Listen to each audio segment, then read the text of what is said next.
Chapter 51. Thou art my battle-axe and weapons of war, for with thee will I break in pieces the nations, and with thee will I destroy kingdoms, and with thee will I break in pieces the horse and his rider, and with thee will I break in pieces the chariot and his rider. With thee also will I break in pieces man and woman, and with thee will I break in pieces old and young, and with thee will I break in pieces the young man and the maid.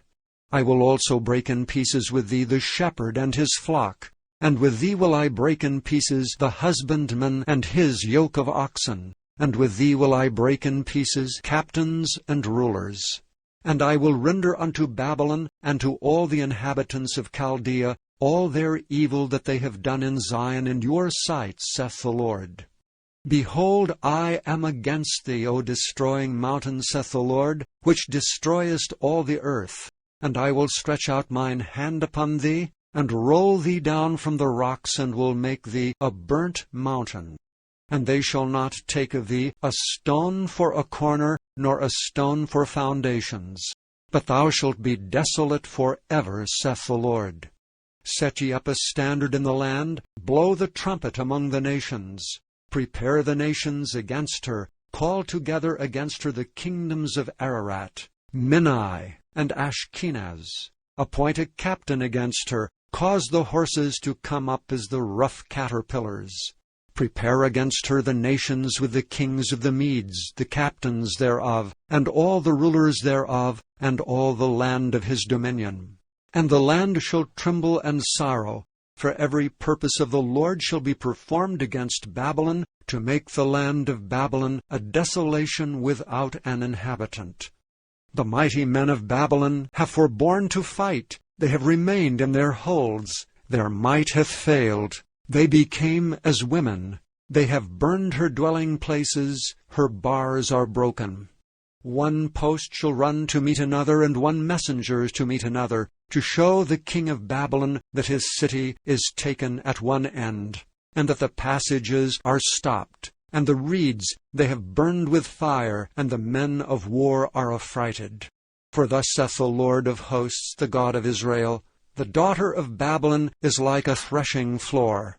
It is time to thresh her. Yet a little while, and the time of her harvest shall come. Nebuchadrezzar the king of Babylon hath devoured me, he hath crushed me, he hath made me an empty vessel. He hath swallowed me up like a dragon. He hath filled his belly with my delicates. He hath cast me out. The violence done to me and to my flesh be upon Babylon, shall the inhabitant of Zion say, and my blood upon the inhabitants of Chaldea shall Jerusalem say. Therefore thus saith the Lord, Behold, I will plead thy cause, and take vengeance for thee, and I will dry up her sea, and make her springs dry.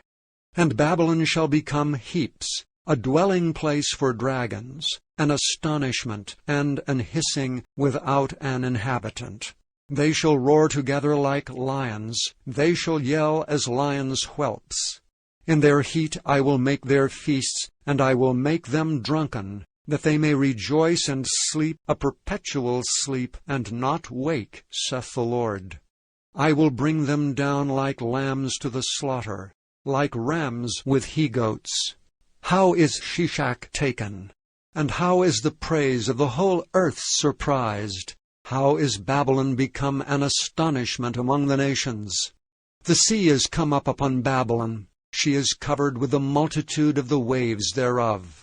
Her cities are a desolation, a dry land, and a wilderness, a land wherein no man dwelleth, neither doth any son of man pass thereby. And I will punish Bel in Babylon, and I will bring forth out of his mouth that which he hath swallowed up, and the nations shall not flow together any more unto him. Yea, the wall of Babylon shall fall,